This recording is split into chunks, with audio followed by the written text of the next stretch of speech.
Hi, Ali, again. Thank you for doing this again. This is part two. In the first part, we did talk about your childhood in Iraq and how is it like to be a resident in US and in New Mexico. So today's this is like a continuation. It's going to be about the USMLE, which is very important for many people to practice in the US. And also, a couple things about your life in US, and hopefully, first I'm going to start with I have questions came to me for you. So one of them is, what's your favorite memories so far in US? Well, honestly, I had many really interesting memories back in 2012 when I came. The first moments when I started to see New York City across the bridge, because that was our first stop when we came.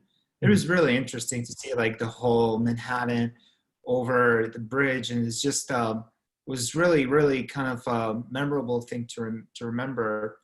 um, Seeing Niagara Falls. I'm just going to like go over them time wise, like timeline wise. 2012 when I saw Niagara Falls, was really actually very beautiful and attractive.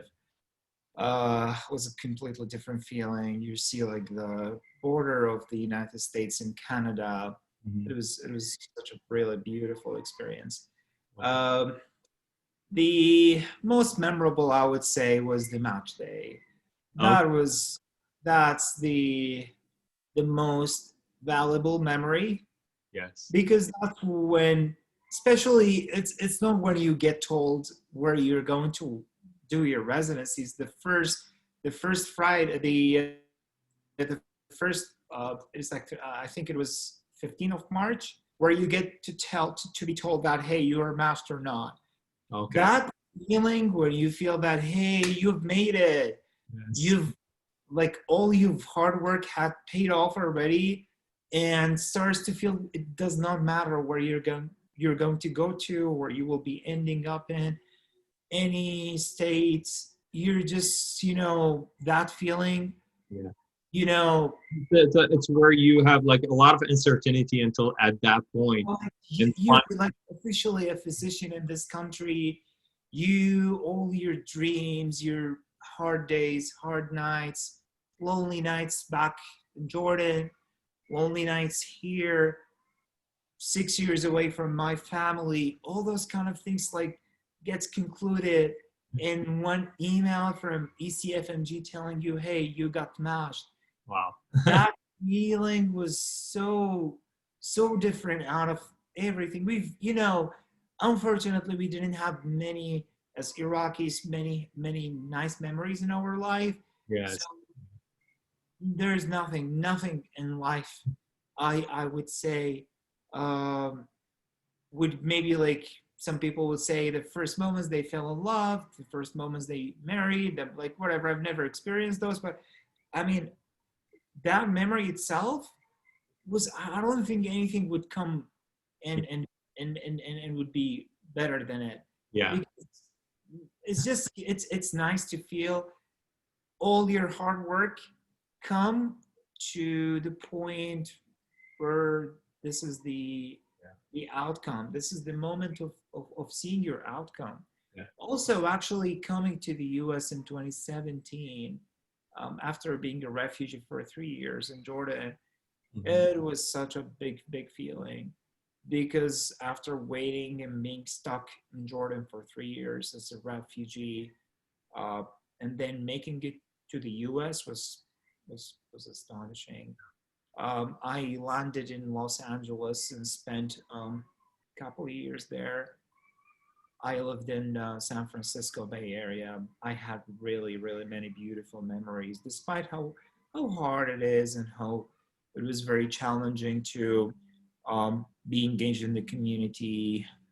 How I had to fight with time in order to get everything done and ready for the residency application. So, and with different travels. So yeah, I I'm kind of grateful, and also the day when I was accepted as a refugee was kind of really. Those are very important dates for Yeah, and yeah.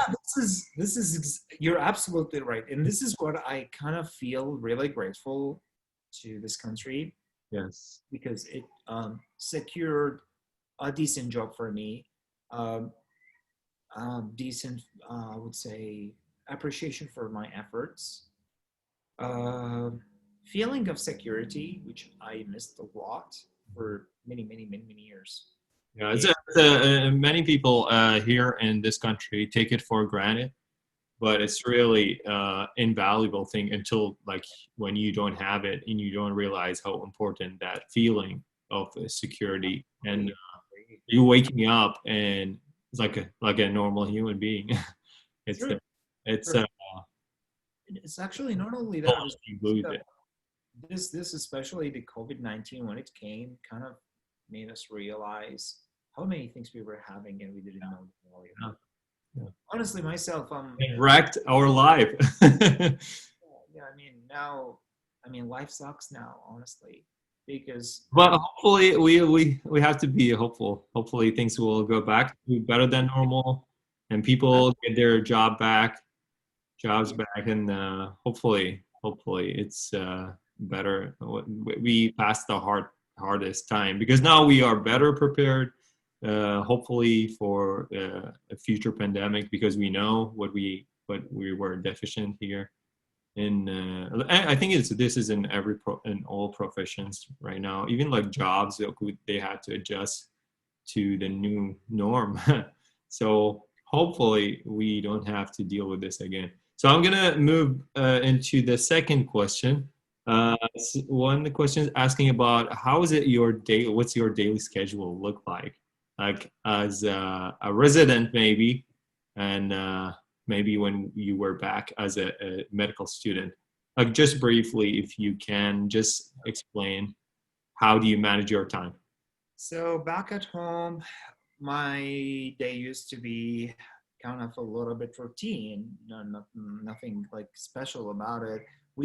I used to live a little bit far from school, so I had to kind of wake up a little bit early and get stuck in the traffic. Um, for I think 3 4 years, my friend used to be the person who kind of drive us to school.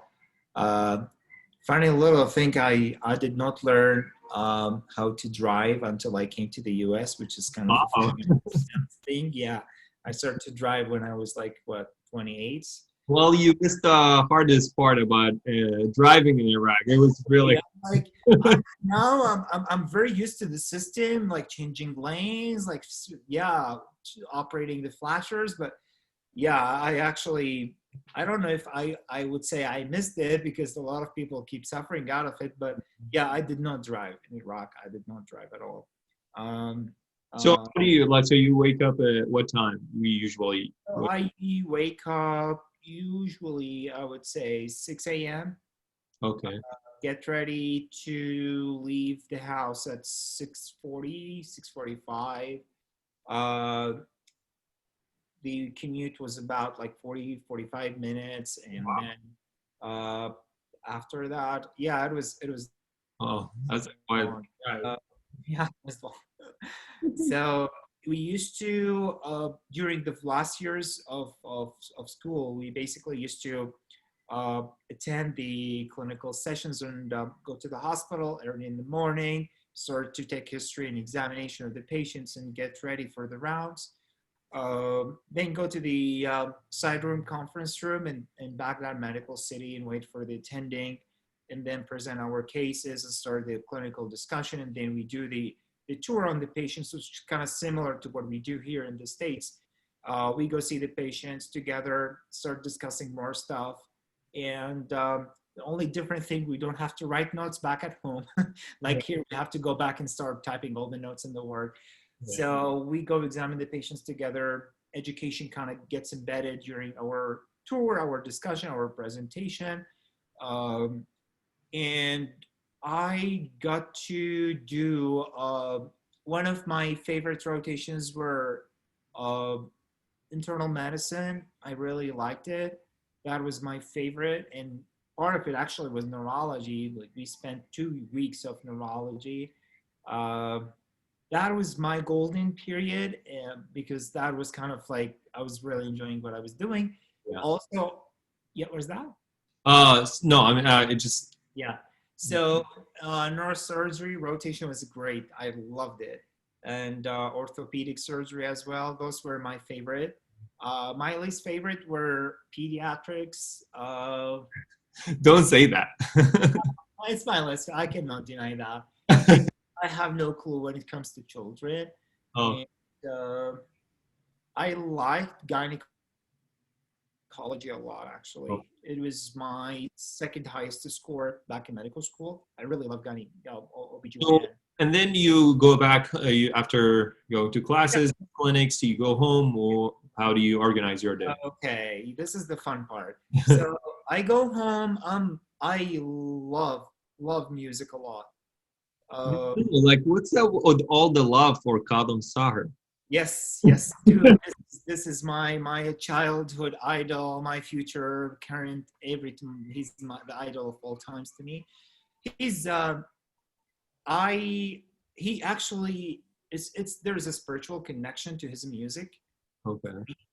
because everything that happened in my life, there's a memory related to his songs. There's all his voice accompanied me since I was a kid, when I was studying, when I was in good time, when I was in a bad time. I don't know. For some reason, he's the only person that when his songs start to play, I completely detach from the world. Honestly, I'm not exaggerating. This is how exactly I I feel. just want to mention something. We have two guests. Oh yeah, I can see. While she's walking around today, so Yeah, I'm planning to get a for cat. that, but I can't stop them. I don't have to hate Yeah. them to the wall. So Calvin actually one of also the most memorable thing was to see him in first time in 2008. I attended 3 concerts for him, um, two in Jordan, one in Syria. Every time in the close, and actually the last time, which was the third time, I chose to sit in the front, the very front Oh, row, just to be close to him because this guy is just inspire. He's very inspiring to me, and I learned how to dress from him. I learned how to talk to ladies from him. I learned to choose certain things from his taste of flavor. So yeah, I'm kind of obsessed with. sorry, I sidetracked. This is I sidetracked your answer about organization, but you can go back and talk about what you Yeah. have. So I listen to music. I play classical guitar as well. You still do? What is that? You still do that? Who taught me? No, do you still do that right now? I still have it back here, but not playing it anymore because I lost my skills.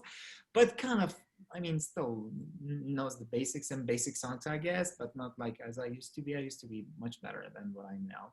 So, what else?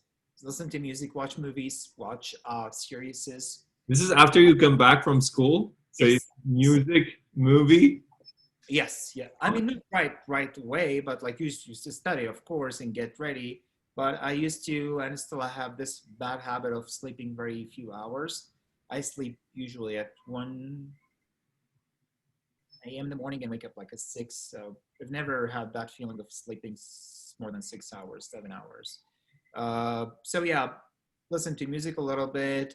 Uh, I was not the most healthy person back at home. I used to go every now and then to the gym, but not very consistent. Uh, but spend a lot of time studying, like from I would say 5. I get home at 3, get shower, eat, start music, and then start from like 5 p.m. until it's like 11 p.m. I guess, and then watch movie with my dad and my brother.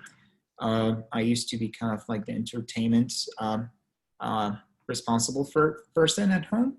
Um, I used to kind of like get a big system of audio and big screen. And yeah, I used to make my dad spend a lot of money on that, and he hated me for that, What does your dad do? but it's okay. He's an engineer. He's a robotic engineer. Um, he's transition in different work settings. He was working in private, like private engineering office work for a long time. And then he started to work for the Minister of Electricity before I think he just got retired last year. So that was basically what he used to do. He's a chief engineer or whatever that is. Kind of, he's in charge of the control over power plants, the computer control over power plants, kind of like that. So that was his area of expertise, and he has a robotic masters in robotics and kind of the mechatronics and all those kind of computer science and stuff. Can you briefly like talk about your daily schedule right now as a resident? Yeah. So for now, yeah. So for now, it depends. So for example, tomorrow I'm going to start stroke again, which is one of the toughest rotations ever. I have to wake up really early and be at the hospital tucked into work at 7 a.m. Um, so, and it can be a little bit earlier than that when I'm doing ICU, because we have to be at the hospital tucked into work at 5:30 a.m. in the morning. I gotta work like, I gotta wake up at like what, like 4:45 or yeah, 4:30 in the morning. Uh, Start working and you know, get especially the first few days of starting the rotation is kind of tough because you get to start learning about the patients. When you're starting a long list of like 18 patients, you get to pick up to 8 sometimes out of the team, and uh, go pre-round, see the images, go examine the patients, create a virtual plan to know what you should discuss and present. Rounds to start at 9 a.m. with the attending. We start to do table rounds where we preview the images of the brain and we kind of start discussing, and then that takes about like 2 to 3 hours. And then we start taking a tour on the patient, seeing them individually with the attending, repeating the exam, and kind of solidify the plan. We usually finish by noon. At noon, we have a lecture from 12 to 1 p.m. And after 1 p.m., we start to write our notes, but that's the time where we are supposed to carry the stroke pager. Means like whenever a stroke comes to the emergency, we have to like run down and start all the acute care stroke, like including giving the clot busting medication and planning with the neurosurgeons to take the patients or the qualified patients to the endovascular procedural treatment. And that we have to do on call every other day. So tomorrow I'm like working until 8 p.m., at least until 8 p.m. It can extend a little bit further than that if we get cases at 7:30 when we have to stick with them, get the work done. And then the night coverage person comes at 8 p.m. 7:30. Start the work at 7:45, 8 p.m. And then they will finish the work until 7:30 next morning. Mm-hmm. So I go home tired, I guess. So eat, watch a show. Netflix has been, I tried to stay away from it, but I could not. I failed doing that. So I watched most of the popular shows. My favorite for the last year and a half was Narcos. Was a great show. Both Mexico and the original Narcos. I really enjoyed. What else did we watch? Oh my God, I'm losing the count now because I watched a lot of series. So that's like the dinner versus watching TV, and then I got to do some readings before I go to sleep, and sleep, and cycle again. it keeps going on until it's the weekend. where we get 1 day a week, 1 day off in the week only. That's where you appreciate the time so much. Yeah. You wake up. Some people crashes in bed. As I told you, I'm like a very bad sleeper person. So some people always sleeps. I wake up a little bit later than I'm supposed to. So I wake up at 7, um, go to the gym. So what I've been trying to do also, this is the part that I forgot to mention, when I'm not on call, when I got to leave at 5 p.m. before they locked down the gyms now, everything is locked up. I used to go to the gym after the work, but I'm just making it sound so ideal, but it's never like that. It's never ideal. Sometimes I'm just lazy and go eat junky food and go sleep. So it's never been ideal at all.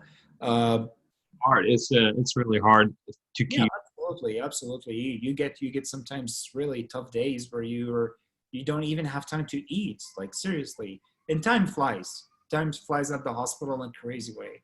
Like oh, like you just started and there you go. Like it's 3 p.m. and you're like start to rush in writing notes and just basically making phone calls to the patients' families and stuff like that. Uh, Uh, I think so. I think you said you have to leave in 15 minutes.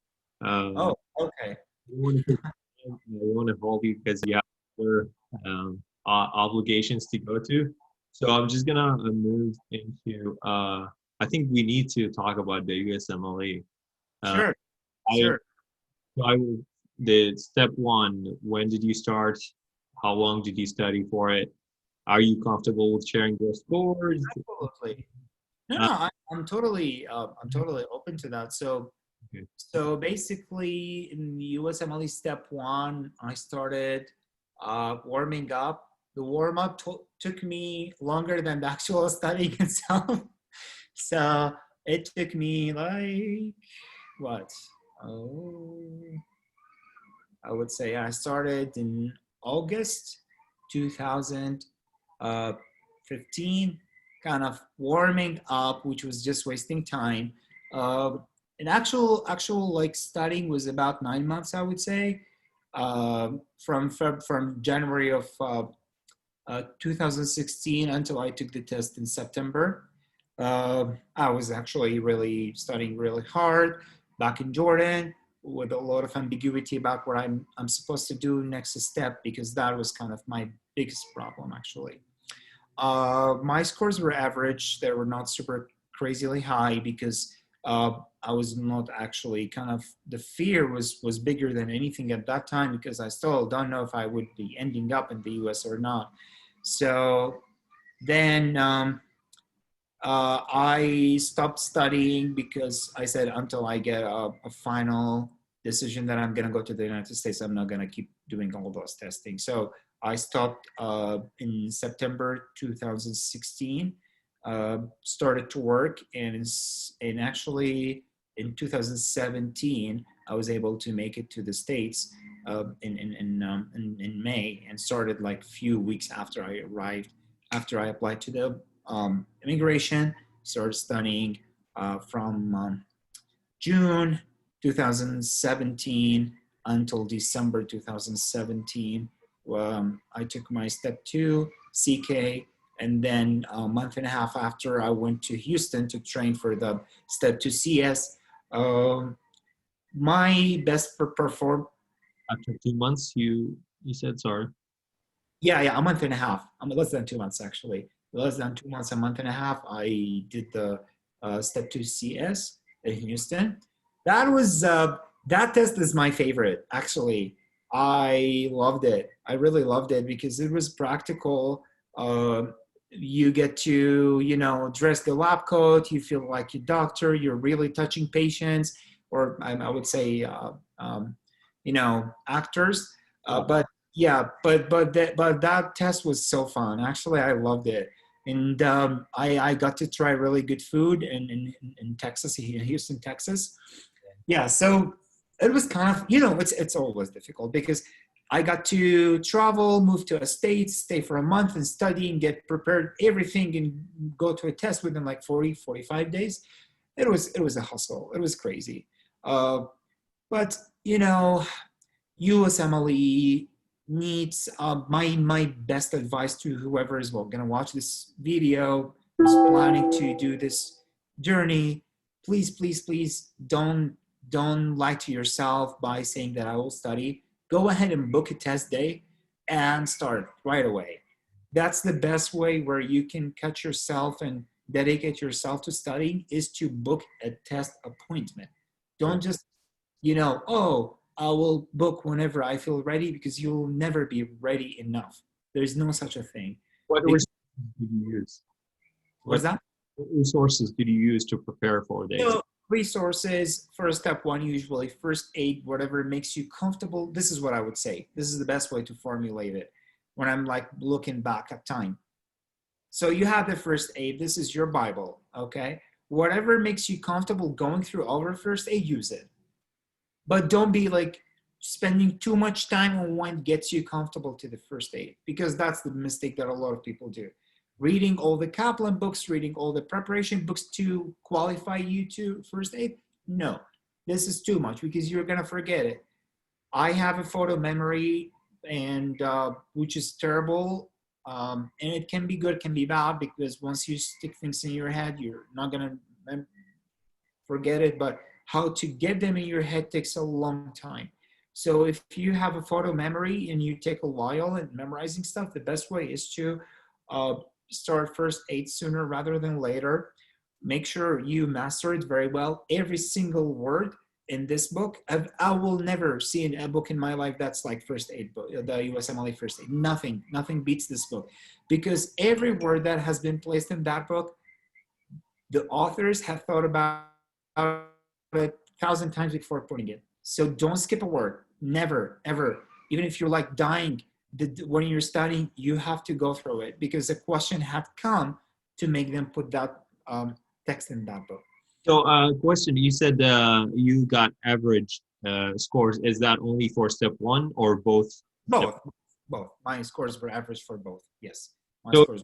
what thing because this is the so many people things like, oh, I didn't score well in my step one, step two, and there's no way, and then they give up.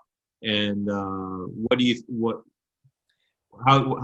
think the reason? How did you get matched? What helped you be successful and get matched that year? Okay, very good question. This is the ghost that chases all the internationals. So the evidence, or what validates what I'm going to say, is that if you heard, the USMLE is not going to be a score, at least step one, is not going to be a score-based test anymore. That itself tells that score is not the most, it's very important, but it's not the most important thing, because all the program directors, and especially after being in close relation to them, they all know the ways how some, not all, of course, there are many smarter people to score really high in exams, and they do it by their own selves.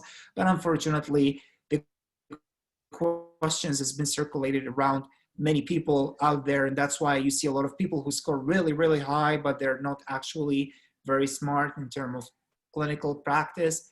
So score hasn't been the best predictor to the performance of the upcoming resident. But unfortunately, because of the how difficult it is to get a clinical experience in the U.S., it used to be one of the differentiating factors to qualify residents or applicants, among others. So never ever let the score disappoint you or discourage you, ever, because what actually makes you different as an international physician is your experience in the States. That makes the huge difference. Also, it's really important to get experience, exposure to the health system. Yes, exactly. I got more interviews than most of the people who scores like at the end of 260s or whatever, because I spent more time on the personal statement that a lot of people miss a lot about that part. They start to be very tragic in like reflecting life suffers. Oh, I like was in a in front of a bombing car. I had to go over this. Everybody has their own struggle. They want to see the shining part and the interest in your personality, because personal statement is your personality on paper. You got to put a lot of effort in it. You got to put so much effort in writing every word in it. Trust me, people read it, especially in prestigious program. I remember I interviewed at the University of Massachusetts, and the program chair, he's a scientist, a very well known scientist who discovered the defect in the RNA that develops the amyotrophic lateral sclerosis, the ALS, which everybody knows about, that like the bucket challenge disease. So he's like a very popular scientist. He spent time to read my personal statement. He told me, I sent the interview for you because I read your personal statement. I can see what type of commitment and passion you have to neurology that a lot of people miss. So prestigious program, look for personal statement. Cliche and like average level of personal statement would be disregarded. You gotta perform very well in the interview. Be professional. Don't be desperate. This is one of the advices that Dr. Saif Azzi told me about. Like, don't ever act desperate in the interviews. Show your passion. Show what you are. Be comfortable. Just be natural, because because they've seen thousands of applicants in the past. They know who's faking and who's genuine. And I now, like, when we are now rounding the interviews for applicants, myself, I'm like telling, oh, I can tell that this applicant is genuine because they are just acting normal. And that's what make them closer to us as residents and as the evaluating community in the programs. So be genuine, be natural. Be yourself. Just be yourself. And it's like, it's not about lying. You have to, because this is you, and they're gonna see you every day. So you have to show yourself. Exactly. And also know something. Those are people who are not perfect. You get to work with people who you're not going to like. This is part of life. You get to. I've seen a lot of uh, people who. I'm sorry, I just need to answer to this message. Yeah. Uh, so you get to meet a lot of people who are weird, who are not very personable. It's fine. You gotta focus on what you're there for, and just be natural. About during the interview or after? Regardless, I've been in programs where I felt really not appreciated.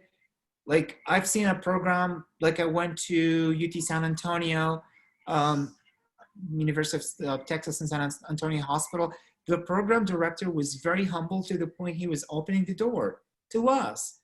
And I was like, wow, if this is how he does, or what he does, like for people who he's going to see for one time probably, it reflects what type of a great person he is, versus other programs I've been somewhere else where like they were like, oh, there's a sandwich for you at the desk, go and get it and come be prepared for the interview.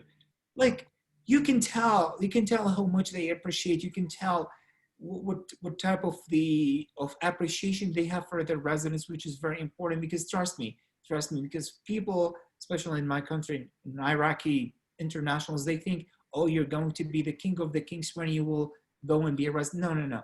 Residency, it's a hard labor job.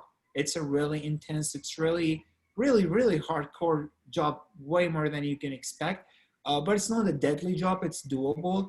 But if you are seeking luxury of life, like some physicians do in Iraq, I guess you should stay back at home and stay back in Iraq, because here in the US, the physician is just he's an employee. He's an employee who is driven by the passion to medicine, not looking for prestigious level of or luxurious lifestyle, because you're not gonna get it here. Physicians gets paid here a little bit above average salaries, I would say, or maybe, I mean, I don't agree with that. I think the average salary in US is about around $50,000. So physicians, they make quite a bit more than average. But I mean, as a resident, yes, it could be around average, average income.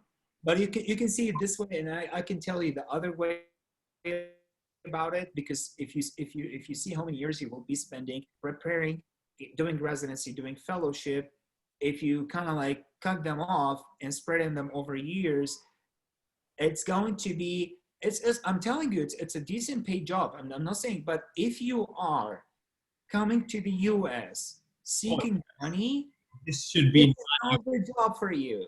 No, I agree totally with you. Yeah. This is not a good reason for someone to come just to think like, oh, I'm gonna make a lot of money and go live a luxurious life. No, this is really wrong, and I don't think they're gonna make it because Right. it's I real. mean, so like I've heard, like it's everyone is different. I'm like, as I said, I picked a specialty that is not the highestly paid among the other specialties, but I don't care. This is not what I'm here. What I'm here for is just to make sure that I'm doing something that's a little bit different. You choose something different. I would love to hear someone who is interested in something that is not very common, like going to pediatrics, going to, I mean, not common in terms of internationally, going international medical graduates going to it. I know some people who went to radiology, pathology. There are a lot of opportunities, man. It's just someone has to know the route, to know the recipe, to Yeah, do it. this is the $1,000,000 question. Yes. How did you build these connections? How did you get this experience here for someone who came from Iraq? So how can they do that? Uh, what do you have? Do you have any advice for them? Like, Yeah. you Know who's in the field. build your experience here. Know who is in the field. Be humble in asking those people. I've had people, for myself, I've had people reach me and I've tried my best to help them as much as I could. And I can tell some people are really dedicated, and that's what kind of drives me to advocate for them. And instead of like, so I've had people reaching me, hey, can you just recommend me to your program? I mean, it doesn't work like that. First of all, presidents don't to get to help to pick a lot in the selection process, I guess. And the other part is I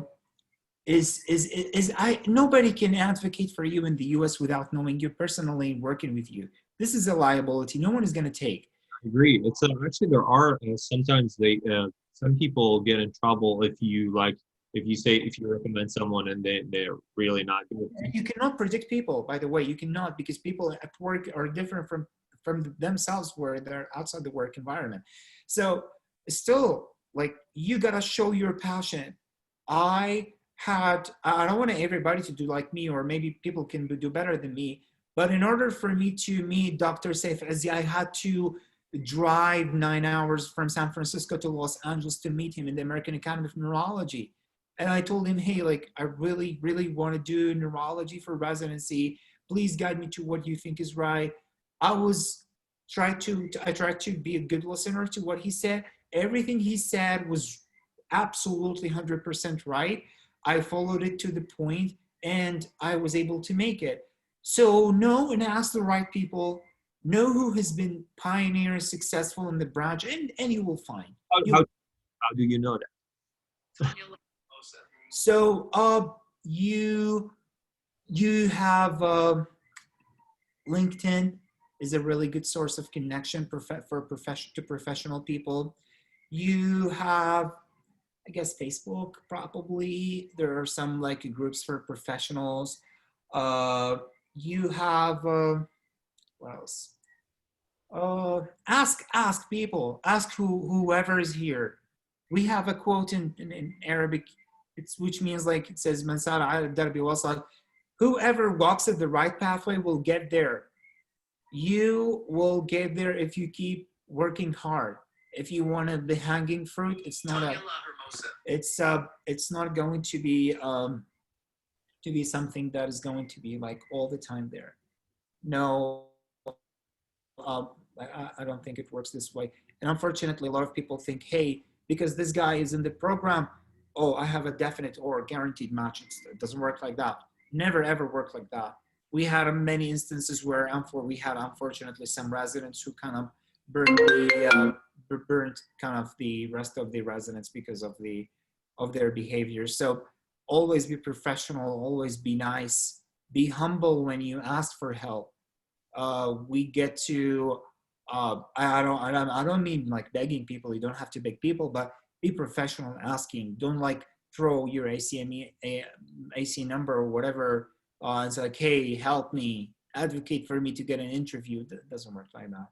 You have to be, sorry.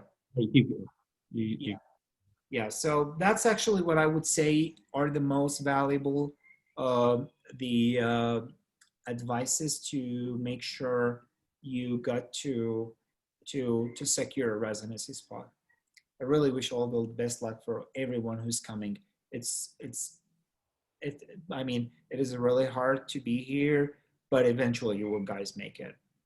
or maybe you do something else like me. Absolutely, I totally agree with you. Go to chase something else. What may match your passion. You never know. You never know. You will Well, be. I think you have to go. You told me you have to leave. Yeah. I'm gonna call you back, and thank you so much. Thank you. Of course. Thank you for letting me in with you here. I really appreciate the chance to talk Uh, about my experience, and would I be more than happy to help anyone who will have questions about the matching process or something like what's the best way to reach out to you? that. The best way is, I don't know, maybe I would say LinkedIn. I prefer LinkedIn. Okay. Uh, So it's yeah. just Ali El Shafii. No, actually, my last name, the on papers is a little bit different because for you're from Iraq, so we had to If, struggle with that. if So you send it, you will send it to me, and then maybe I'll put it in the description. So can people go and find that information if they want absolutely, my pleasure. information? Anyone who has specific questions, not like how do I come to the States because I don't know how to come to the States, but specific questions about the match, especially about neurology per se, because I'm not a I barely know anything about internal medicine or other specialties, but for neurology, anyone who needs any help, I'm more than happy to help. Yeah, I hope people when they reach out, uh, do your research. You can't just like ask, how can I apply for ECFMG? This information is so easy to find. Yeah, No, I'm not gonna like if you contact me, I'm not answering this question. It's very general.